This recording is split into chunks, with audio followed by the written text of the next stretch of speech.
안녕하세요. 오늘 5월 3일자 18과 속해공과를 읽어보려고 합니다. 오늘의 말씀은 느헤미야 2장 11절에서 20절 말씀인데요. 오늘은 느헤미야 2장 전체를 읽어보도록 하겠습니다. 아닥사스다 왕 제20년 니산월에 왕 앞에 포도주가 있기로 내가 그 포도주를 왕에게 드렸는데 이전에는 내가 왕 앞에서 수심이 없었더니 왕이 내게 이르시되 내가 병이 없거늘 어찌하여 얼굴에 수심이 있느냐 이는 필연 내 마음에 근심이 있음이로다 하더라. 그때에 내가 크게 두려워하여 왕께 대답하되 왕은 만세수를 하옵소서.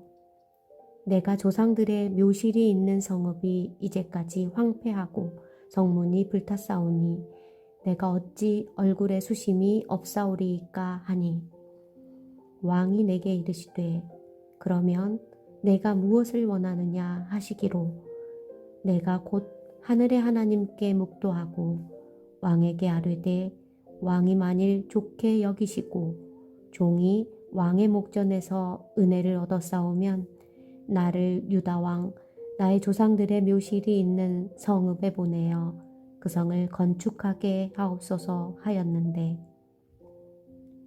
그때에 왕후도 왕 곁에 앉아 있더라. 왕이 내게 이르시되 내가 몇 날에 다녀올 길이며 어느 때에 돌아오겠느냐 하고 왕이 나를 보내기를 좋게 여기시기로 내가 기한을 정하고 또 내가 왕에게 아뢰되 왕이 만일 좋게 여기시거든 강 서쪽 총독들에게 내리시는 조서를 내게 주사 그들이 나를 용납하여 유다에 들어가기까지 통과하게 하시고 또 왕의 삼림 감독 아삽에게 조서를 내리사 그가 성전에 속한 영문의 문과 성곽과 내가 들어갈 집을 위하여 들보로 쓸 제목을 내게 주옵소서 하매 내 하나님의 선한 손이 나를 도우심으로 왕이 허락하고 군대 장관과 마병을 보내어 나와 함께 하게 하시기로 내가 강 서쪽에 있는 총독들에게 이르되 왕의 조서를 전하였더니 호론 사람 산발락과 종이었던 암몬 사람 도비야가 이스라엘 자손을 흥왕하게 하려는 사람들이 왔다 함을 듣고 심히 근심하더라. 내가 예루살렘에 이르러 머무른 지 사흘 만에 내 하나님께서 예루살렘을 위해 무엇을 할 것인지 내 마음에 주신 것을 내가 아무에게도 말하지 아니하고 밤에 일어나 몇몇 사람과 함께 나갈새 내가 탄 짐승 외에는 다른 짐승이 없더라. 그 밤에 골짜기 문을 나가서 용종으로 분문에 이르는 동안에 보니 예루살렘 성벽이 다 무너졌고 성문은 불탔더라. 앞으로 나아가 샘문과 왕의 못에 이르러서는 탄 짐승이 지나갈 곳이 없는지라. 그 밤에 시내를 따라 올라가서 성벽을 살펴본 후에 돌아서 골짜기 문으로 들어와 돌아왔으나 방백들은 내가 어디 갔었으며 무엇을 하였는지 알지 못하였고 나도 그 일을 유다 사람들에게나 제사장들에게나 귀족들에게나 방백들에게나 그 외에 일하는 자들에게 알리지 아니하다가 후에 그들에게 이르기를 우리가 당한 곤경은 너희도 보고 있는 바라. 예루살렘이 황폐하고 성문이 불탔으니 자 예루살렘 성을 건축하여 다시 수치를 당하지 말자 하고 또 그들에게 하나님의 선한 손이 나를 도우신 일과 왕이 내게 이른 말씀을 전하였더니 그들의 말이 일어나 건축하자 하고 모두 힘을 내어 이 선한 일을 하려 하매 호론 사람 산발락과 종이었던 암본 사람 도비야와 아라비아 사람 게셈이 이 말을 듣고 우리를 업신여기고 우리를 비웃어 이르되 너희가 하는 일이 무엇이냐? 너희가 왕을 배반하고자 하느냐 하기로 내가 그들에게 대답하여 이르되 하늘의 하나님이 우리를 형통하게 하시리니 그의 종들인 우리가 일어나 건축하려니와 오직 너희에게는 예루살렘에서 아무 기업도 없고 권리도 없고 기억되는 바도 없다 하였느니라. 아멘. 아멘입니다. 느헤미야 2장 말씀 다 읽었습니다. 그러면 오늘의 암송할 말씀을 읽어보겠습니다.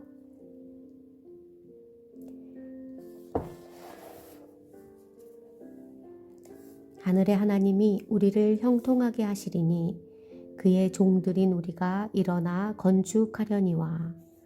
아멘. 20절 말씀이었습니다. 하늘의 하나님이 우리를 형통하게 하시리니 그의 종들인 우리가 일어나 건축하려니와. 아멘. 말씀 나누기 읽어보겠습니다. 유다에서 온 하나니에게 예루살렘 소식을 들은 느헤미야는 금식하며 하나님께 기도했습니다. 성읍은 황폐화되고 성문들도 잿더미가 된 채 버려져 있다는 소식은 그를 매우 슬프게 했습니다. 아닥사스다 왕은 그런 느헤미야에게 고국으로 돌아가 성읍과 성문을 복원하도록 허락했습니다. 형통의 은혜를 입은 느헤미야는 무너진 성벽과 성문 재건에 착수했습니다. 느헤미야는 형통의 은혜를 입기 위해 어떻게 했습니까? 형통의 은혜를 입기 위해 어떻게 했는지 알아보겠습니다. 첫째, 하나님이 주신 마음으로 일했습니다. 예루살렘 성읍의 성벽과 성문은 허물어진 채로 오랫동안 방치돼 있었습니다. 예루살렘에 도착한 느헤미야는 성벽의 상태를 확인하기 위해 밤중에 나가 둘러보았습니다. 느헤미야는 하나님이 자신에게 주시는 마음의 감동에 따라 움직였습니다. 하나님이 주신 마음에 순종해 즉시 성벽 재건을 시작했습니다. 그리고 자신이 성벽 재건을 시작하게 된 것은 전적으로 하나님의 선한 손이 도우셨기 때문이라고 고백했습니다. 하나님은 우리에게도 마음의 감동을 주실 때가 있습니다. 하나님의 뜻을 위해 내 마음을 움직이실 때는 주저하지 말고 즉각 순종해야 합니다. 그럴 때 모든 문제를 해결해 주시는 형통의 은혜가 임합니다. 둘째, 철저하게 조사하여 계획을 세웠습니다. 느헤미야는 폐허가 된 성읍을 구석구석 돌며 어느 곳이 무너져 있고 어느 곳이 불에 탔는지 자세히 조사했습니다. 성벽 재건을 위해 준비해야 할 것이 무엇인지 알기 위해서였습니다. 이 일을 하는 동안 유다 사람들이나 제사장, 귀족들에게는 일절 알리지 않았습니다. 이는 성벽 재건을 방해하는 사람들이 있었기 때문입니다.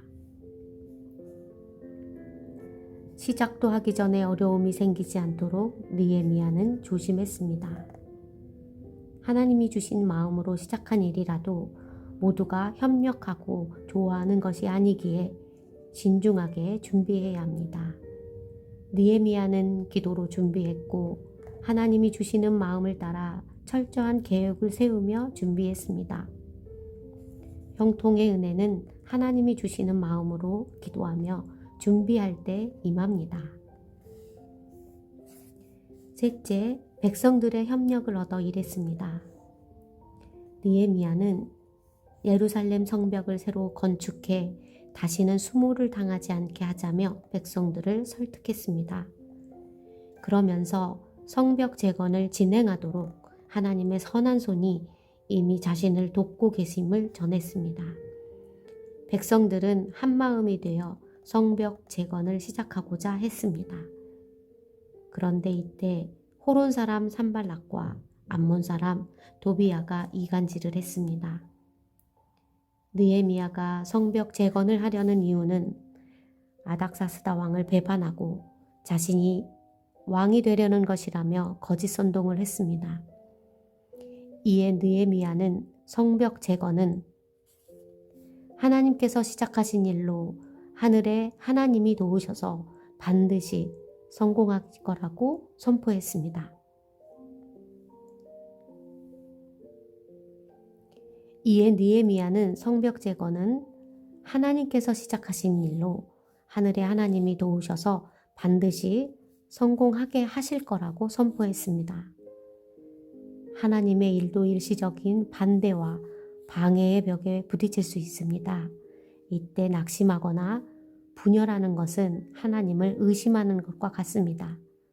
더욱 협력하고 힘을 모을 때에 형통의 은혜가 주어집니다. 느헤미야는 예루살렘의 안타까운 소식을 듣자마자 기도했고 성벽 복원의 사명을 깨달은 즉시 순종했습니다. 하나님이 주시는 형통은 하나님의 뜻을 깨닫고 순종하는 사람에게 주어집니다. 도우시는 하나님의 선한 손길이 있음을 믿고 의지할 때에 아무도 막지 못하는 신비로운 은혜가 임합니다. 아멘. 아멘입니다. 하나님이 주신 감동으로 행한 일, 준비 없이 시작했다가 겪은 어려움, 반대에 부딪혔을 때 하나님의 도우심으로 극복했던 경험 등 말씀 나누기 읽고 나서 이 질문대로 생각해 보시고 기도하시고 마무리하시면 되겠습니다. 오늘도 수고하셨습니다.